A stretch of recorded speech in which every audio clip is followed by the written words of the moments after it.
தமிழ்நாட்டிலேயே மிகவும் பிரசித்தி பெற்ற நாகப்பட்டினம் மாவட்டத்தில் அமைந்திருக்கக்கூடிய தூய வேளாங்கண்ணி மரியணை ஆலயத்தை பத்தி தான் இந்த வீடியோல பார்க்க போறோம். இந்த ஆலயத்திற்கு இன்னைக்கு முதல்ல வருடந்தோறும் ஆயிரக்கணக்கான பக்தர்கள் போய் குவியறது இருக்கு. என்ன ரீசன் அப்படின்னா, அந்த அன்னை கிட்ட என்ன வரம் கேட்டாலும் அது உடனே நடக்கும்.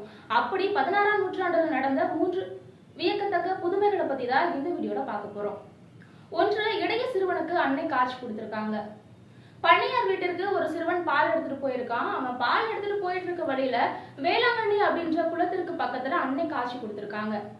அது அந்த சிறுவன் பார்த்ததுக்கு அப்புறம் ரொம்பவே மெய் சிலிர்த்து போயிருக்கான். அந்த விஷயத்தை போய் ஊர் மக்கள் கிட்ட எல்லாம் சொல்லும் பொழுது மக்கள் யாருமே நம்பல. கடைசியில அவன் பாத்திரத்துல இருக்கக்கூடிய பால் அந்த தருணத்துல பொங்கிருக்கு.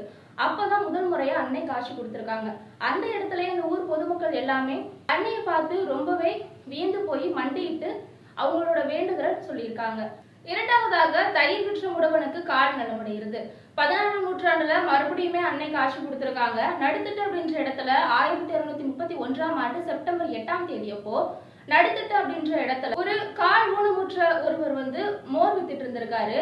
அந்த முடவர் கிட்ட போயிட்டு அன்னையானவங்க நாகப்பட்டினம் மாவட்டத்தில் இருக்கக்கூடிய ஒரு செல்வந்தர் கிட்ட போயிட்டு, நாகப்பட்டினத்துல ஒரு ஆலயம் கட்ட சொல் மகனே, எழுந்து போய் இந்த விஷயத்த செல்வந்தர் கிட்ட போய் சொல்லு அப்படின்னு சொல்லியிருக்காங்க. அவன், அம்மா என்னால் எப்படி நடக்க முடியும், என்னால் நடக்க முடியாதேம்மா அப்படின்னு சொல்லியிருக்கான். இல்ல, உன்னால் முடியும், நீ எழுந்து போ அப்படின்னு அன்னை சொல்லியிருக்காங்க. உடனே இந்த சிறுவன் எழுறான், ஓடுறான். அந்த விஷயத்த அந்த செல்வந்தர் கிட்ட போய் சொல்றப்பதான் அவனுடைய கால் தரையிலே படிந்திருக்கு. இந்த தருணத்துல இரண்டாவதாக அன்னை காட்சி கொடுத்திருக்காங்க. மூன்றாவதாக, போர்ச்சுகீசிய மாலுமிகள் எல்லாமே கப்பல்ல இருந்து கரையை சேர்ந்தடைகிறாங்க. அவங்க பாய்மர கப்பல்ல பயணம் செஞ்சுட்டு இருக்காங்க. அந்த டைம்ல கடும் புயல் வெள்ளம், அதாவது சீற்றமானது, இயற்கை சீற்றமானது அந்த டைம்ல அடிச்சிருக்கு. அப்போ பொழுது அந்த மாலுமிகள் எல்லாமே கை குவிச்சு கரம் வேண்டி மண்டிட்டு, அன்னையே நாங்க எப்படியாவது இந்த கரையை பாதுகாப்பாக அடையணும் அப்படின்னு சொல்லி வேண்டியிருக்காங்க. அந்த டைம்ல கொஞ்ச நேரம் அப்புறமே அந்த காற்றோட தாக்கமானது ரொம்பவே குறைய ஆரம்பிச்சிருக்கு. அதற்கப்புறம் அவங்க பாதுகாப்பாக கரையை அடைஞ்சிருக்காங்க. அதுக்கப்புறம் தான் மாலுமிகள் அன்னைக்காக ஒரு கோயிலுமே அந்த இடத்துல கட்டினாங்க.